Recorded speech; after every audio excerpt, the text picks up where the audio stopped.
Nah, jika ada orang yang banyak bekerja, hanya membutuhkan sesuatu untuk memenuhi keinginannya saja, ketahuilah Anda terjebak dalam kehidupan duniawi.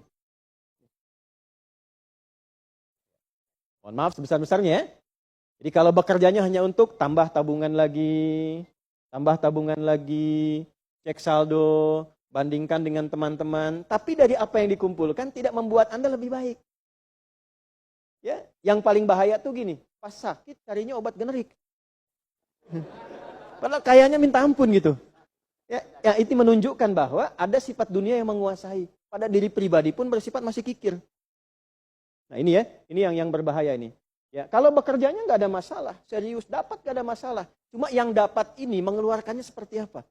Kalau hanya mengumpulkan, hanya pamer, hanya untuk update, dia mau menyampaikan dengan pamernya, pakai hukum dunia, nggak bisa disalahkan dalam konteks dunia.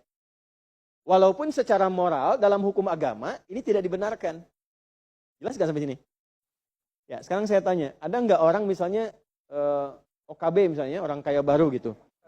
Nah, baru kaya langsung pasang status, ada yang begitu? Ya, dapat mobil baru pasang status, ada yang begitu? Nah, ini biasanya semakin banyak dilakukan terjebak dengan hukum dunia. Tugas kita mendoakan, bukan mencela.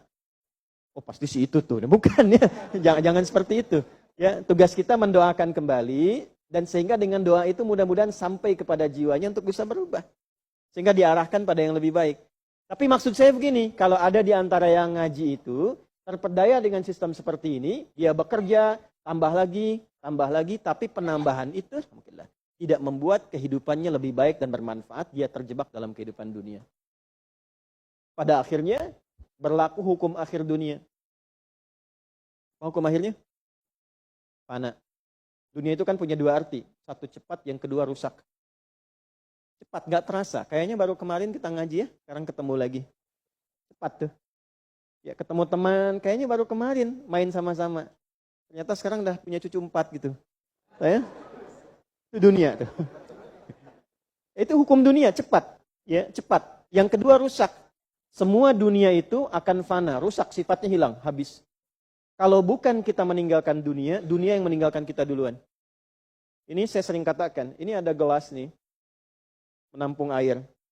Airnya habis, didiamkan saja, jangan diapa-apakan. Ini kotor, rusak sendiri. Anda punya handphone, elektronik, simpan aja, nanti rusak sendiri. Sifat semua dunia itu rusak. Ya, di sepanjang kita berada di dunia, tubuh pun gak abadi.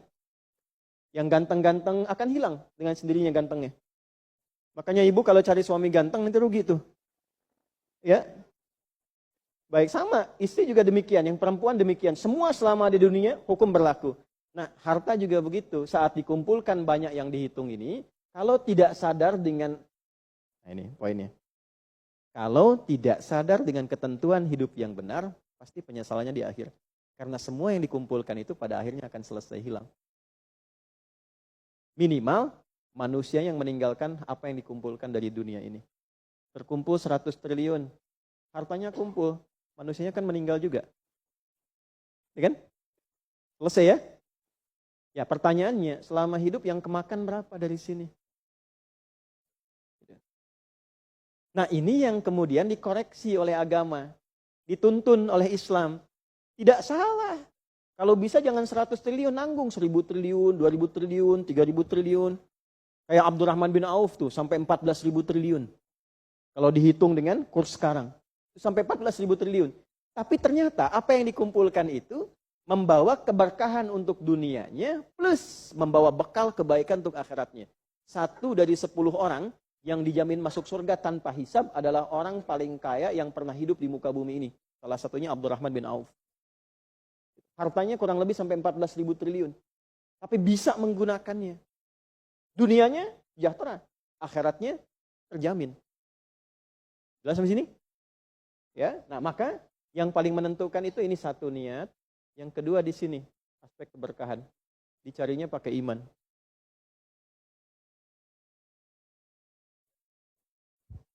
Maka niatkan yang pertama, upayakan setiap pencarian itu gunakan fungsi imannya untuk mencari ridha Allah.